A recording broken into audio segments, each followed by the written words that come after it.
Her brothers took the mansion, the money, and the entire Holloway empire.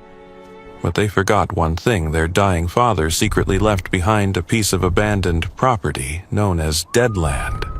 When 23-year-old Claire Holloway returns after years in foster care, she discovers that beneath the ruined land lies a hidden secret powerful enough to destroy her wealthy brothers forever. But what she uncovers will force her to choose between revenge and freedom. And once you hear what her father buried there before he died, you'll understand why this story changes everything. If anyone had looked at Claire Holloway that morning, they would have seen a young woman carrying nothing more than a faded duffel bag and a lifetime of exhaustion in her eyes. At 23 years old, Claire officially became invisible. The state of Michigan no longer considered her its responsibility. There was no celebration for surviving foster care, no family waiting outside, no apartment keys, no warm goodbye. Just a stack of paperwork, a prepaid debit card with $200 on it, and a tired social worker named Denise Mercer offering the same rehearsed sympathy she had probably given 100 other girls before her. The autumn wind outside the Lansing Transition Center cut through Claire's thin denim jacket as she stepped onto the sidewalk alone. For 5 years, she had lived quietly inside the system after her father's death shattered what remained of the Holloway family. Her older brothers, Victor and Damien Holloway, inherited the sprawling estate, the luxury construction empire, and every visible piece of wealth their father left behind. Claire inherited silence, or at least that was what she had believed. The brothers had sold the family story to everyone around them with polished smiles and expensive lawyers. Their little sister was troubled, difficult, better off in professional care. The truth was much uglier. Once Richard Holloway died, Claire became an inconvenience they wanted erased. And they succeeded. For years. She convinced herself the Holloway name no longer belonged to her.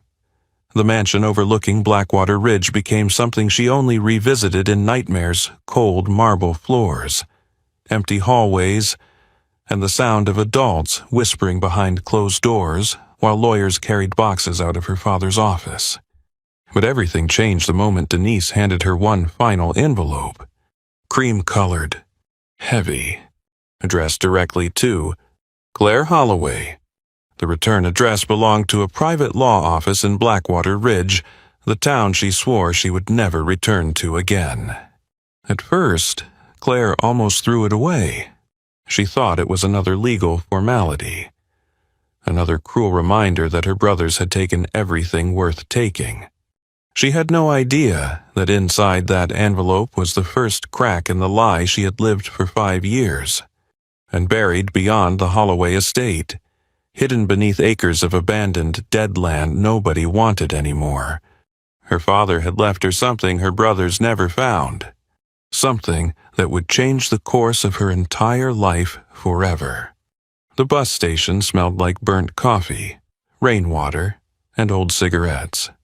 Claire Holloway sat alone beneath the flickering fluorescent lights, her duffel bag resting against her boots while people hurried around her like she didn't exist.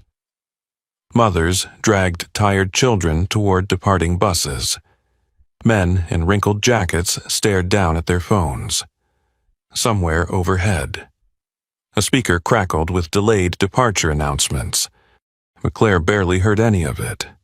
Her attention stayed locked on the cream-colored envelope resting in her lap. The paper felt expensive, important, completely out of place in her world. For nearly 5 years, everything in Claire's life had been temporary. Temporary beds, temporary jobs, temporary people. Nothing lasted long enough to matter. But this envelope felt permanent, dangerously permanent. For several minutes, she simply stared at her own name typed neatly across the front. Claire Holloway, not Claire M. Holloway like the state documents called her. Not Miss Holloway like social workers did when they wanted emotional distance. Just Claire. As if whoever sent the letter actually knew her. Outside, cold rain tapped softly against the terminal windows. Finally, she slid one finger beneath the seal and opened it. Inside was a single folded letter embossed with the name, Whitmore and Kane Attorneys at Law. Her stomach tightened immediately. Lawyers had destroyed every good memory she still had of her family. She unfolded the paper carefully and started reading. Dear Miss Holloway, this correspondence concerns a private inheritance directive established by your late father, Mr. Richard Holloway. Claire stopped breathing for a second. Her father, even after all these years, seeing his name still hurt in places she couldn't explain. Richard Holloway had once been one of the most respected developers in northern Michigan. People in Blackwater Ridge used to talk about him like he was larger than life, the self-made businessman who built luxury resorts from empty wilderness. But Claire only remembered him as warm hands, late-night milkshakes, and the smell of cedar wood after he came home from work. Then, cancer hollowed him out piece by piece. And after he died, the rest of the family disappeared with him. Claire forced herself to continue reading. Upon reaching the age of 23, ownership of the property designated as Parcel 14C, locally referred to as Dead Land, is to be legally transferred into your name. She blinked. Dead Land. For a moment, the words meant nothing. Then the memory hit her. A stretch of abandoned acreage hidden behind the Holloway estate. Acres of rocky soil and dying trees near the edge of Blackwater Ridge Forest. Nobody used it. Nobody wanted it. Local kids used to tell ghost stories about the place because nothing ever grew there.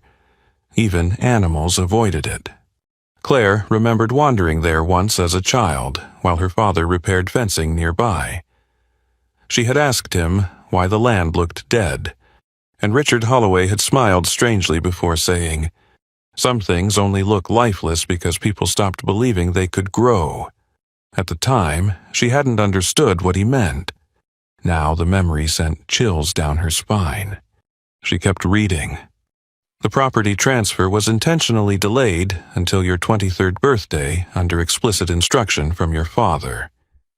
The land and all structures located upon it are solely yours. Structures. Claire frowned.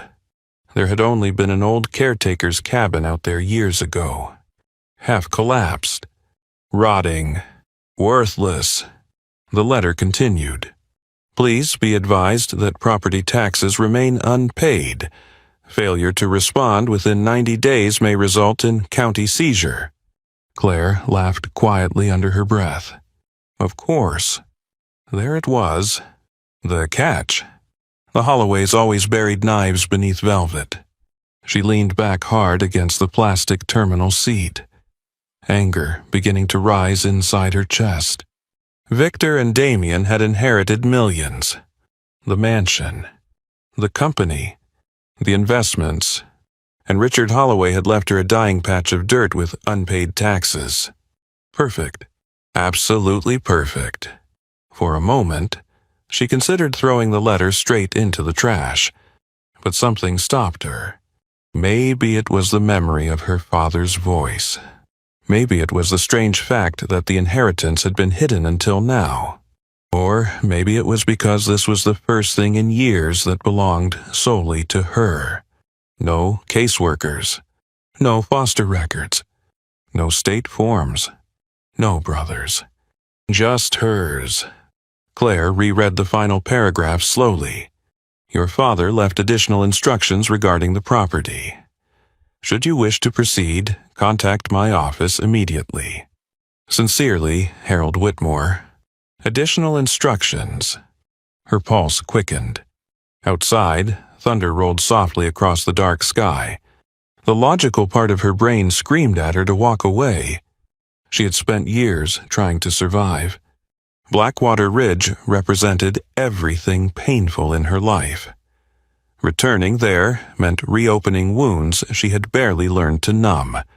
Victor and Damien still lived in the family mansion, still ruled the town, still controlled the Holloway Empire. If they saw her again, Claire pushed the thought away. Across the terminal, a bus driver shouted final boarding for Detroit. People stood, moved on, continued living, and suddenly Claire realized something terrifying. She had nowhere to go. No home. No future. Nothing waiting for her except another shelter and another temporary existence. But somewhere beyond Blackwater Ridge sat a forgotten piece of land tied to the only person who had ever truly loved her. Deadland. The name echoed strangely in her mind, like a dare, like a secret. Before she could change her mind, Claire grabbed her duffel bag and walked to the ticket counter. The older woman behind the glass barely looked up. Destination. Claire hesitated. Her heartbeat thundered in her ears. Then she said the words she never imagined speaking again. Blackwater Ridge. The woman typed slowly, "That'll be $46. Claire stared at the prepaid card in her hand. Almost a quarter of everything she owned. Fear crawled coldly up her spine. This was insane. She could already feel regret forming. But beneath the fear was something else. Something unfamiliar. Hope. Tiny. Fragile. Dangerous. As the printer spit out her bus ticket, Claire realized this was the first decision she had made entirely for herself in years. Not a placement. Not an assignment. Not survival. A choice. And somewhere deep down, beneath the anger and abandonment and exhaustion, a quiet voice whispered that her father had been waiting for her to make it. The road into Blackwater Ridge looked exactly the same, and somehow completely different. Claire Holloway sat silently by the bus window as miles of dark pine forest rolled past beneath a gray November sky. Rain streaked across the glass in thin, crooked lines, blurring the landscape into something dreamlike. The closer she got to town, the tighter her chest became. Every mile carried another memory. Her father's old pickup truck bouncing along these roads. Summer evenings beside the lake. Christmas lights glowing through mansion windows. And then, hospital rooms. Lawyers. Whispers. Doors closing. The bus finally pulled into the tiny station near downtown Blackwater Ridge just after dusk. Claire stepped off into freezing air that smelled like wet leaves and chimney smoke. Nothing about the town had changed. The bookstore still stood on the corner beside the bakery. White string lights still wrapped around the old iron lampposts. Wealth still lived here quietly, hidden beneath polished smiles and expensive coats. But Claire no longer belonged to this place. Maybe she never had. She adjusted the strap of her duffel bag and started walking. Deadland sat nearly 2 miles beyond the Holloway estate near the forest boundary. There were no sidewalks that far out. Just winding roads lined with enormous properties hidden behind iron gates and towering trees. As she walked, night settled heavily around her. And then finally, she saw it. The Holloway mansion. Even through the darkness, it looked enormous. Cold white stone. 3 stories tall. Golden light glowing behind massive windows. A circular driveway wrapped around a fountain her father once let her throw pennies into as a child. But now the house looked sterile. Empty in a way that had nothing to do with people. Victor and Damien had transformed it into something polished and lifeless. Like a luxury hotel pretending to be a home. Claire stopped walking. For a moment, she simply stood there, staring through the trees. Part of her expected someone to appear at the front door. To see her. To tell her she didn't belong here. But no one came. Because nobody ever looked toward Deadland. That was the point. She turned away from the mansion and followed an overgrown trail disappearing into the woods behind the estate. Branches scraped against her jacket. Wet leaves crunched beneath her boots. The deeper she walked, the quieter the world became. And then she saw it. Dead land. The place looked even worse than she remembered. Acres of uneven rocky soil stretched beneath twisted, dead trees. Thick weeds swallowed rusted fence posts. The earth itself looked sick somehow, gray and brittle beneath the moonlight. And sitting near the center of the property was the old caretaker's cabin, or what remained of it. The structure leaned badly to one side beneath a collapsing roof. Half the windows were shattered. Rotting wooden boards hung loose from the walls like broken ribs. Claire stared at it in disbelief. This was her inheritance. This ruin. A bitter laugh escaped her throat. Victor and Damien probably laughed for weeks after learning their father left her this pathetic piece of wasteland. She almost turned around right then. Almost. But then she remembered the line from the lawyer's letter.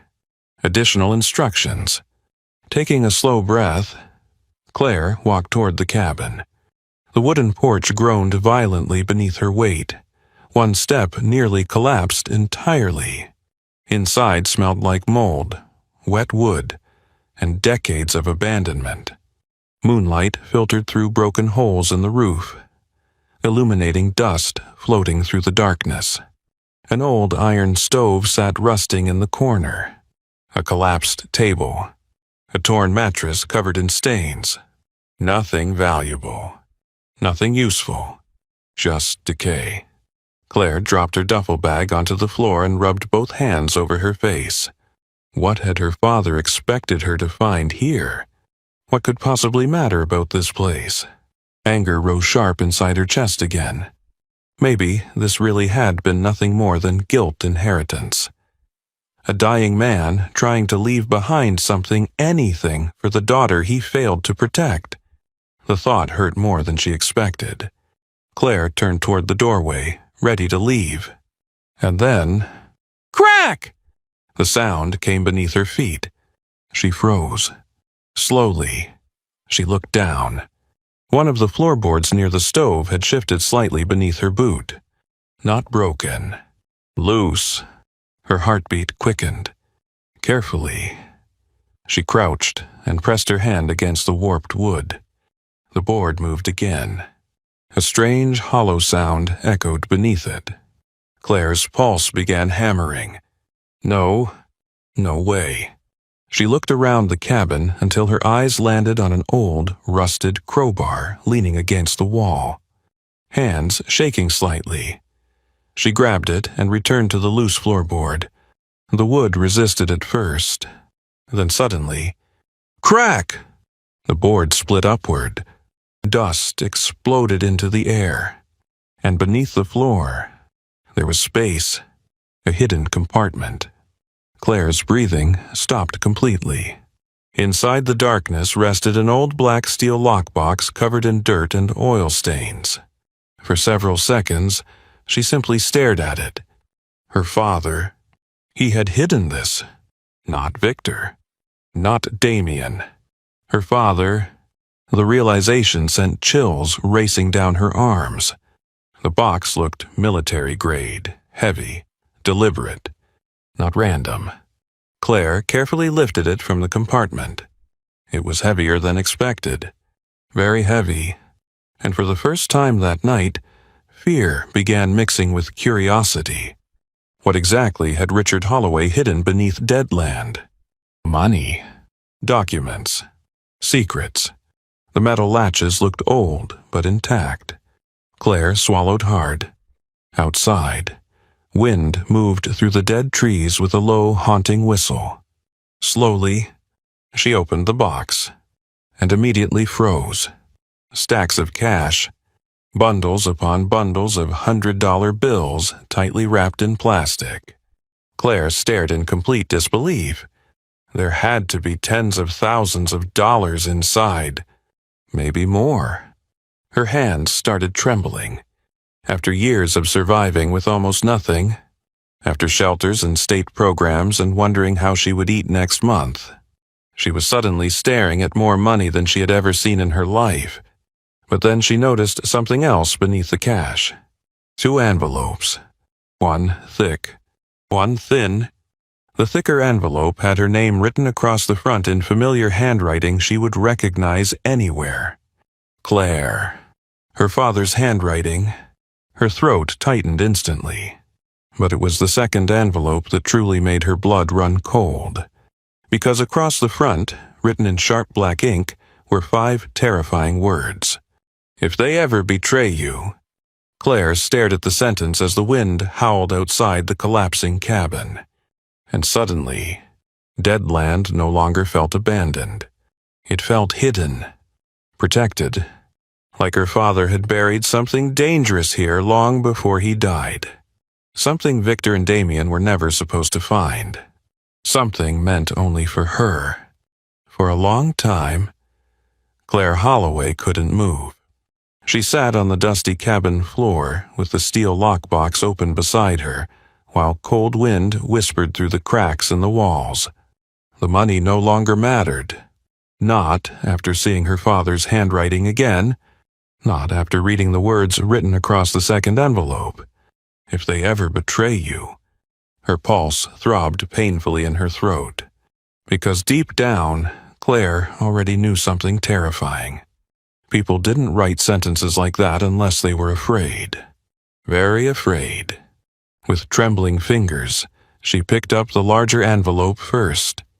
The paper felt worn at the edges, as if her father had handled it many times before sealing it away. For several seconds, she just stared at his handwriting. Richard Holloway, the man she had spent 5 years trying not to miss. Then finally, she opened it. Inside was a thick, handwritten letter folded carefully into thirds. Claire unfolded the first page, and the moment she read the opening line, something inside her cracked. My dearest Claire, if you are reading this, then my plan worked. Tears instantly blurred her vision. Not because the words were dramatic, but because they sounded exactly like him. Calm. Steady. The same voice that once sat beside her bed during thunderstorms. The same voice that taught her how to plant tomatoes behind the mansion every spring. For years, Claire had feared she was forgetting him. Now suddenly he felt alive again. She wiped her eyes quickly and continued reading. I need you to understand something before anything else. I did not abandon you. And despite what Victor and Damien may have told you, you were never unwanted. Claire stopped breathing. Her chest tightened so hard it physically hurt. For years, she had replayed the same memory over and over. Victor standing in the hospital hallway after their father's funeral. Cold expression. Tailored black suit. Telling her softly, Dad knew you'd be better off away from all this. At 17 years old, broken by grief. Claire had believed him. She had believed all of it. The foster placements. The silence.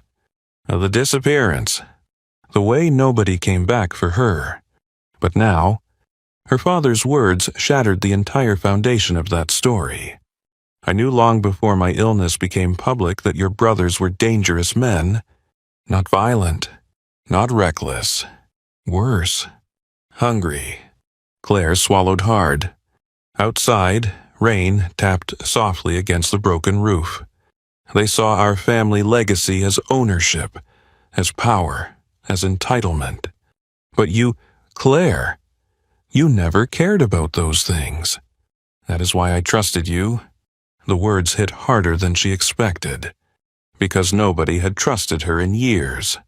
Not teachers, not foster coordinators, not therapists. The system trained people to look at girls like Claire and see damage first.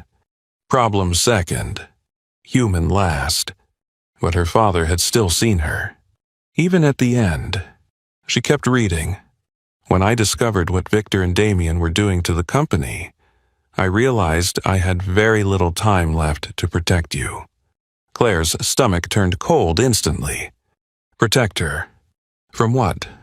Then came the next sentence, and suddenly the cabin felt too small to breathe inside. They were stealing from me. Claire stared at the words.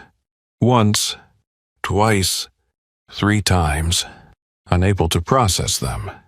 Her brothers, stealing from their dying father. Richard Holloway's handwriting remained steady across the page. They created shell corporations through overseas accounts and began siphoning money from Holloway Development nearly 2 years before my diagnosis became terminal. They believed my medication made me weak enough not to notice. They were wrong. Claire's hands began trembling violently. Victor and Damien always acted like saviors after Richard Holloway died. They told the town the company was collapsing under medical debt. They claimed selling assets became necessary. Everyone believed them, including Claire, especially Claire. But according to this letter, it had all been a lie, a carefully constructed lie. I confronted them only once, Richard wrote, and what frightened me most was not their denial. It was how little remorse they felt. Claire suddenly remembered something she hadn't thought about in years. One night, near the end of her father's illness, she overheard shouting through his office door. Victor's voice, Damien's voice, then silence. The next morning, Richard looked older somehow. Not sick, defeated. At the time, Claire assumed it was cancer. Now she wasn't so sure. I realized then that once I died, they would destroy anyone standing between them and control. Especially you. Claire lowered the letter slowly. The room spun slightly around her. All these years. She believed she had been forgotten. But her father hadn't cast her aside. He had hidden her, protected her the only way he believed he could. The realization was almost too painful to hold, because suddenly every lonely birthday, every shelter bed, every night she cried believing nobody wanted her, became something else entirely. A sacrifice, one her father made knowing she might hate him forever for it. Tears slid silently down Claire's face, but she forced herself to keep reading. Dead land was never worthless, the letter continued. People called it cursed because nothing commercial would grow there. That made it perfect. Nobody would fight over it. Nobody would look closely. Claire glanced around the ruined cabin differently now. Not as decay, as camouflage. Everything about this place had been intentional. The cash inside this box belongs to you. I moved it slowly over several years so it could not be traced through company audits. It is enough for you to disappear if that is what you choose. Disappear? The word lingered heavily in her mind. Then came the final paragraph, the one that changed everything. The second envelope contains proof of everything Victor and Damien have done. Bank records, wire transfers, property fraud, embezzlement. Enough evidence to destroy them completely. What happens next is your choice. Claire slowly turned toward the unopened envelope beside her. If they ever betray you. Suddenly she understood. Her father hadn't left her revenge. He had left her freedom, the power to choose. She could expose her brothers, take back the company, the mansion, the fortune, everything, or she could walk away forever. No courts, no war, no becoming like them. Outside the cabin, thunder rolled across dead land.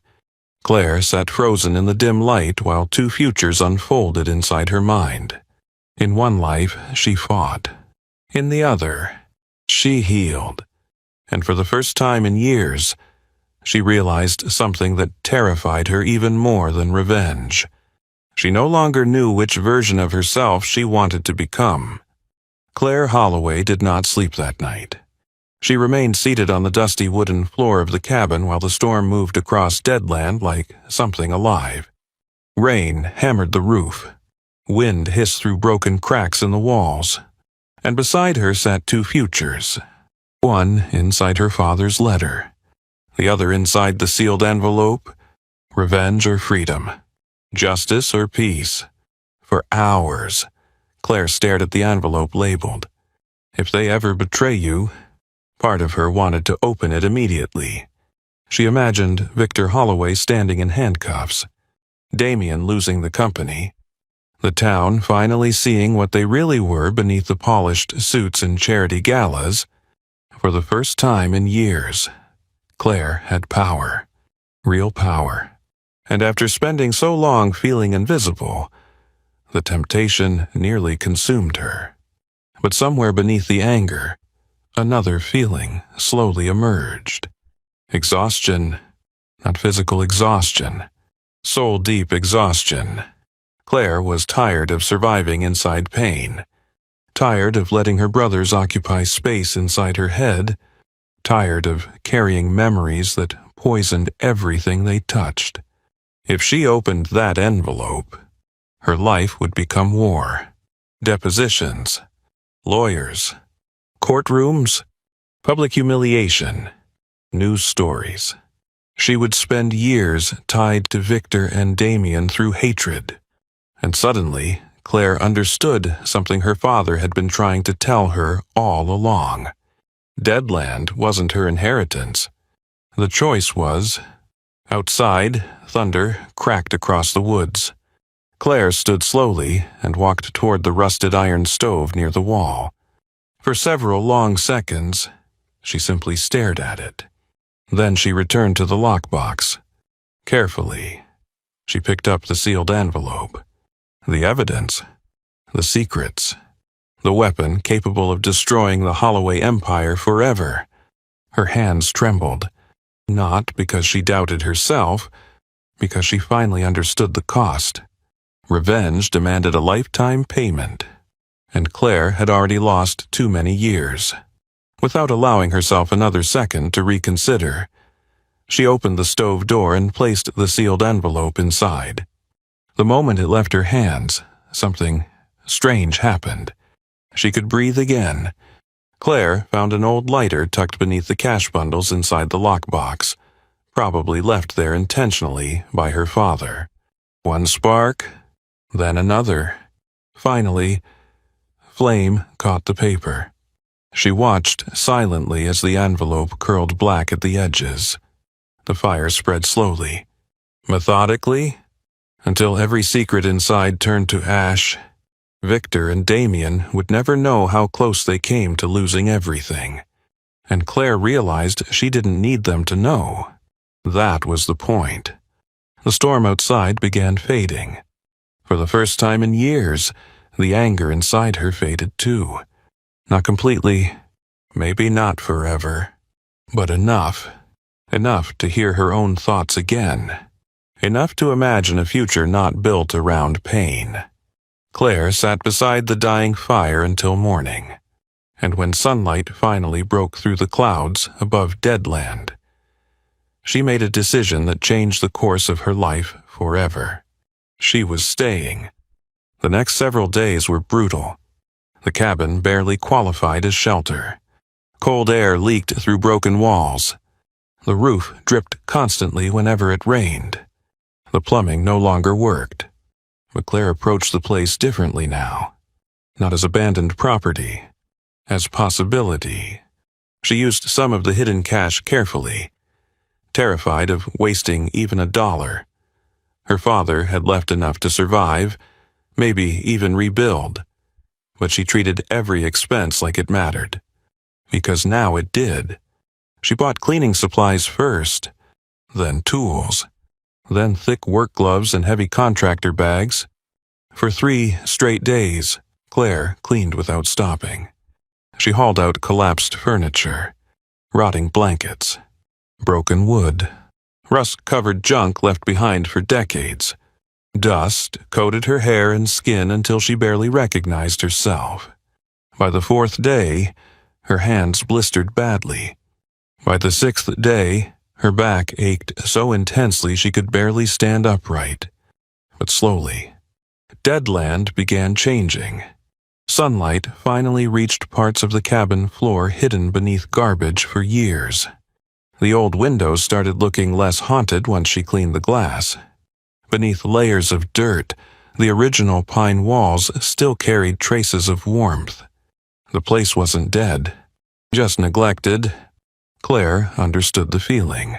One afternoon, she drove into town searching for roofing materials and nearly turned around the moment she saw downtown Blackwater Ridge again. The fear still lingered.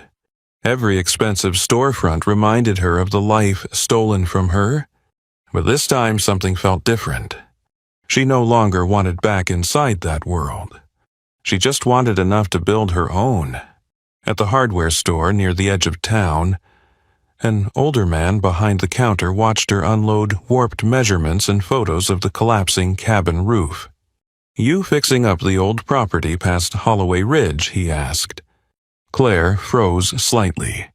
For one terrible second, she thought he recognized her. But the man only adjusted his glasses. Didn't think anybody still owned that land. Claire hesitated before answering quietly. "I do." The man studied her for a moment, then nodded once. "Well, whoever you are, that roof's not surviving winter unless you reinforce the east side." No judgment, no suspicion, just advice. It startled her more than kindness should have. Over the next week, small things like that kept happening. A woman at the diner slipped an extra sandwich into Claire's bag after noticing the paint stains on her clothes. The librarian downtown offered her a temporary, part-time shelving job after hearing she recently moved back to town. An older neighbor near Deadland brought over tomato soup one freezing evening and casually mentioned that Richard Holloway used to help repair her fence every spring. For years, Claire believed the world only took from people like her. Now slowly, carefully, it began giving something back. Not wealth, not privilege, something better. Community? One cold morning, Claire stood outside the cabin holding a mug of cheap coffee while sunlight spread across Deadland. The property still looked rough. Wild grass, broken fencing, bare trees stretching toward gray skies. But for the first time, she saw beauty in it. Not because the land had changed, because she had. Victor and Damien still lived inside the massive Holloway mansion less than a mile away, still surrounded by luxury, still trapped inside greed and appearances. But Claire no longer envied them, because while they inherited power, she inherited freedom. And standing there beneath the pale morning light, Claire finally understood the greatest truth her father left behind. Sometimes the people who take everything from you accidentally leave behind the one thing that can save your life. Winter arrived early in Blackwater Ridge. By December, dead land disappeared beneath frost-covered grass and thin layers of snow that glittered silver beneath the morning sun. But the cabin no longer looked abandoned. Warm light now glowed through the repaired windows each evening.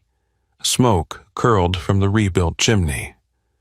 The porch had been reinforced with fresh timber. Claire installed herself after watching hours of repair videos at the library. It still wasn't beautiful. Not yet. But it was alive. And so was she. Every morning, Claire Holloway woke before sunrise, made coffee on the old iron stove, and spent hours working on the property before her afternoon shifts at the library downtown. Her hands had changed. No longer soft. The skin along her palms had roughened from hammering nails and carrying lumber through frozen ground. For the first time in years, exhaustion felt earned instead of inflicted. And little by little, people in town started noticing her.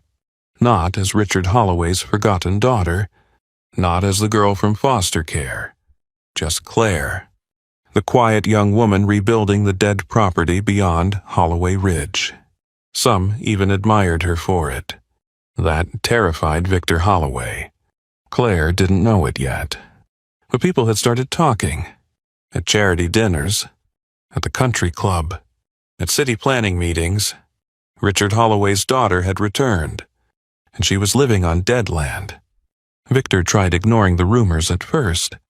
Then, one afternoon, his younger brother Damien walked into his office holding photographs printed from someone's social media page. "She's still there," Damien said quietly. Victor barely looked up from his whiskey glass. "So," Damien tossed the photographs across the desk. Claire stood in every image wearing work gloves and paint-stained jeans while rebuilding parts of the cabin. In one photo, she was laughing beside an older neighbor while carrying lumber through the snow. Victor stared at the images silently. Something dark shifted behind his eyes. "She was supposed to disappear," he muttered.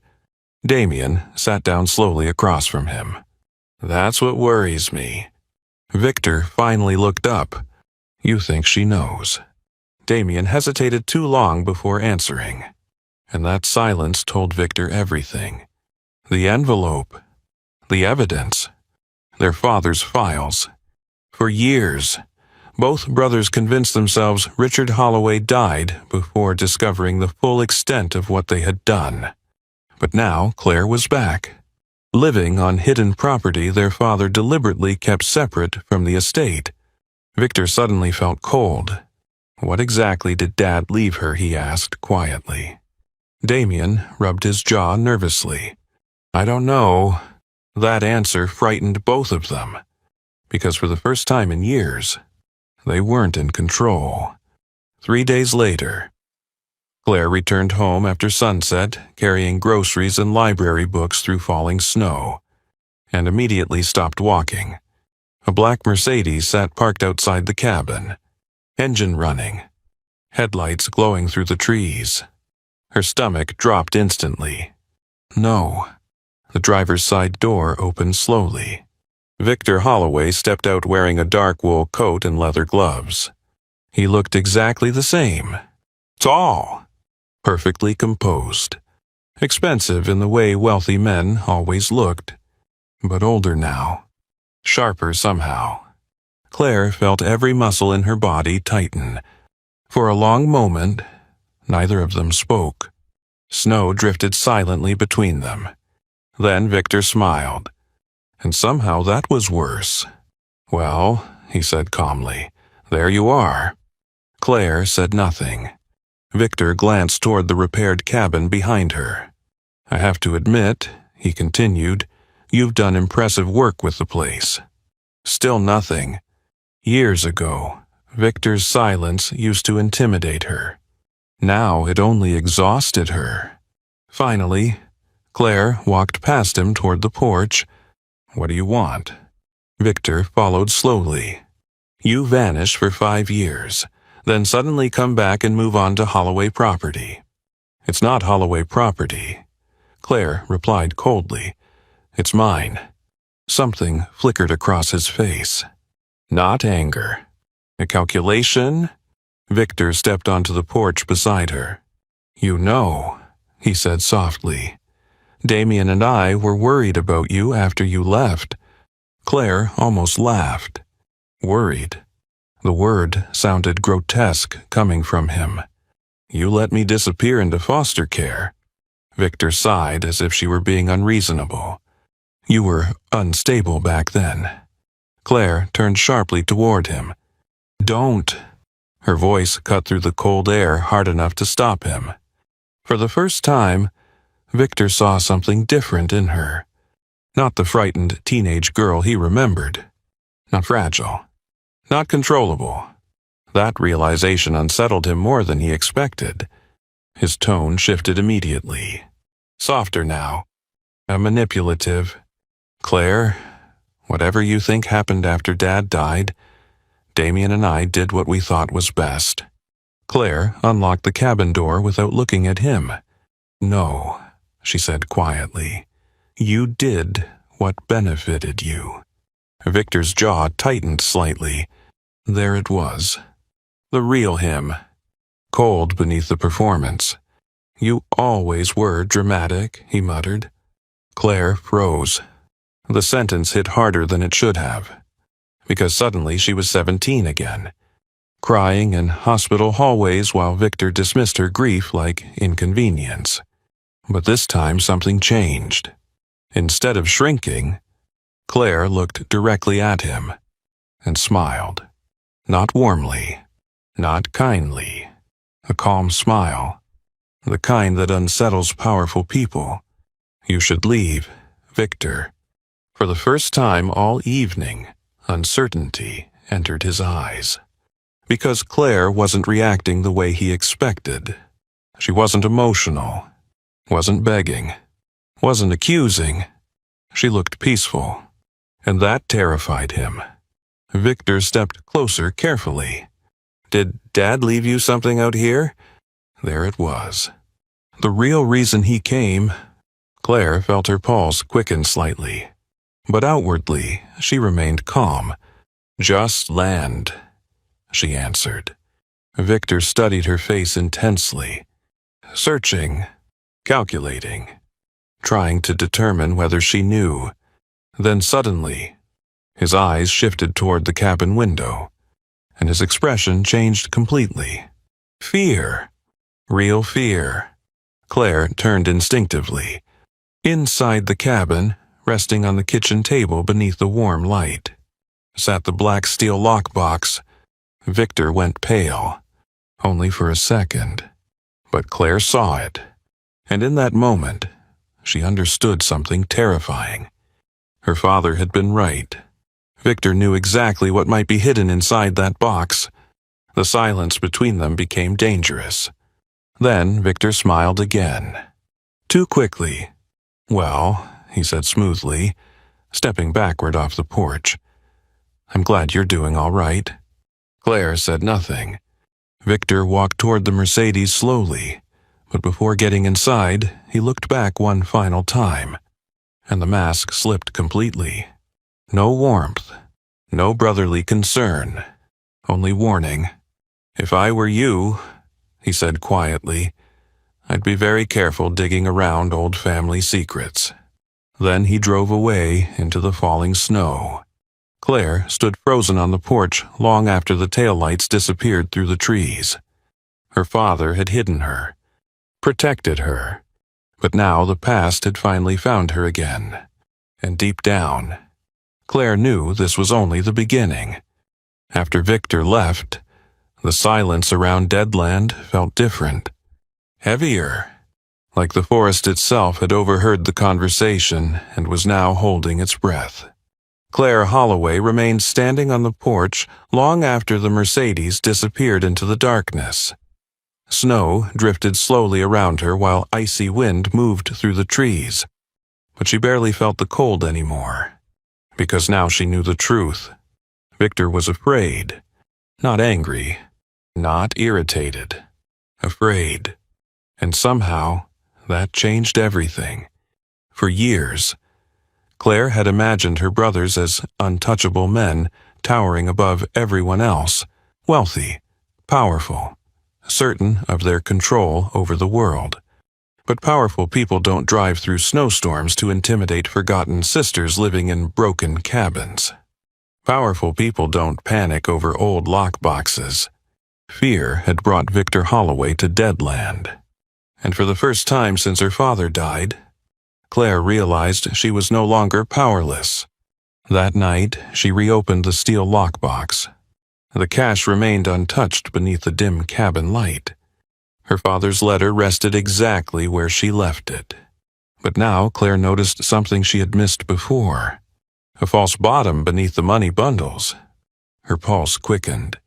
Carefully, she lifted the divider panel, and underneath, she found a small leather journal. Old, worn, initialed with the letter. Richard Holloway. Claire sat slowly at the kitchen table and opened it. Inside were handwritten entries spanning nearly 3 years. Not business records, not financial accounts, but personal thoughts. Her father's private journal. The deeper she read, the more tears filled her eyes, because the journal revealed something she never expected. Richard Holloway had been terrified, not of dying, of leaving Claire behind. Entry after entry described his growing fear as Victor and Damien became more ruthless inside the company. He wrote about overhearing conversations, discovering hidden accounts, watching greed slowly consume his sons. But mixed between the fear were pages about Claire. Small memories. The first fish she ever caught. The time she painted wildflowers across the garage wall at age 9. How she used to fall asleep during thunderstorms beside the fireplace. And then one final entry written only weeks before his death. The handwriting shook slightly across the page. If Claire ever finds this, then she survived. That is all I truly wanted. Not revenge, not the company, not the Holloway name, just her freedom. I hope someday she understands why I let her hate me. I hope someday she forgives me. Most of all, I hope she builds a life untouched by the ugliness that destroyed this family. Claire pressed trembling fingers against the page. And finally, after years of anger, she understood. Her father hadn't abandoned her. He sacrificed being loved by her in order to keep her safe. The realization broke something open inside her. For so long, Claire believed survival meant hardening herself against pain. But Richard Holloway had spent his final years trying to preserve the one part of her family greed hadn't corrupted. Her heart. And suddenly Claire realized something profound. Victor and Damien inherited the Holloway empire. But her father gave her something infinitely more valuable. A chance to remain whole. By spring, dead land no longer resembled the forgotten wasteland people whispered about. Wildflowers began blooming across repaired garden beds. Fresh green vines climbed the cabin porch. Claire planted vegetables beside the old fence line where nothing supposedly grew anymore. And slowly, unbelievably, life returned to the land. Neighbors started stopping by more often. Mrs. Alvarez from across the ridge brought homemade bread every Sunday afternoon. Children from nearby properties wandered over to help plant flowers. The librarian offered Claire a permanent position managing local archives after seeing how carefully she restored old historical documents. For the first time in her life, Claire belonged somewhere. Not because of money, not because of the Holloway name, because people genuinely wanted her there, and that mattered more than inheritance ever could. Then, one morning in late April, Claire received a letter from Whitmore and Kane. Inside was a finalized deed officially severing dead land from all Holloway estate holdings permanently. No legal ties remained. No claims. No ownership disputes. The land was hers. Entirely. Claire walked outside after reading the letter and stood quietly beneath the warm spring sunlight. Birds moved through trees that once looked dead. Wind carried the smell of fresh soil and pine. And suddenly she understood why her father chose this place. Dead land had never been cursed. People simply gave up on it too early. Just like they gave up on her. Tears filled Claire's eyes as she looked across the property she rebuilt with her own hands. The repaired cabin, the growing garden, the smoke curling gently from the chimney. A home, not a mansion, not an empire, a home.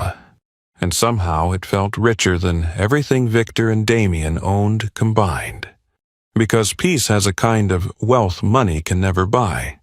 Months later, Claire saw Victor one final time. By accident.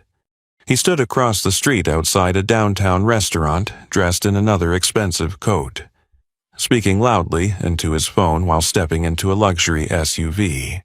Still powerful, still wealthy, still respected by the town. But when his eyes briefly met Claire's across the street, something startling happened. Victor looked away first. Not her. Him. Because deep down, he knew the truth. Claire Holloway escaped. She survived the greed that poisoned the Holloway family. And despite all his money, all his power, all his control, That was something Victor could never do.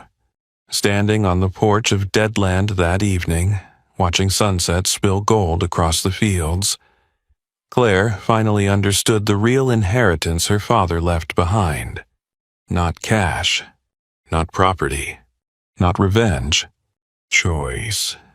The freedom to decide what kind of person she wanted to become after suffering. And in the end, she chose something her brothers never could. Peace. Not weakness. Peace. The kind built slowly through healing, forgiveness, hard work, and letting go. Because sometimes the greatest victory in life isn't winning the war. It's refusing to become the kind of person who needs one. And maybe that's the real lesson hidden inside every broken place people overlook. Sometimes the land everyone calls dead is simply waiting for someone brave enough to bring it back to life. Just like themselves, Claire Holloway spent years believing she had been abandoned. Her brothers took the mansion, the company, and every piece of wealth their father left behind. All she inherited was a forgotten stretch of dead land no one wanted. But in the end, that broken land became the one thing that saved her. Because dead land was never really about property. It was about freedom. While her brothers stayed trapped inside greed, control, and fear, Claire discovered something deeper. Peace is worth more than revenge. She could have destroyed them. She had the evidence, she had the power, she had every reason to hate them. But she chose something harder. She chose to rebuild herself instead. And that's why this story resonates with so many people. Because most of us have our own version of dead land, the broken part of life we thought had no value anymore. A painful past, a betrayal, lost years, a dream that fell apart, a version of ourselves we stopped believing in. But sometimes the things people overlook become the exact place where healing begins. Claire never reclaimed the Holloway Empire. She found something better. A quiet home, a meaningful life, and the freedom to finally become herself. And maybe that's the real lesson. The greatest victory isn't getting even. It's creating a life so peaceful that the people who hurt you no longer control your future.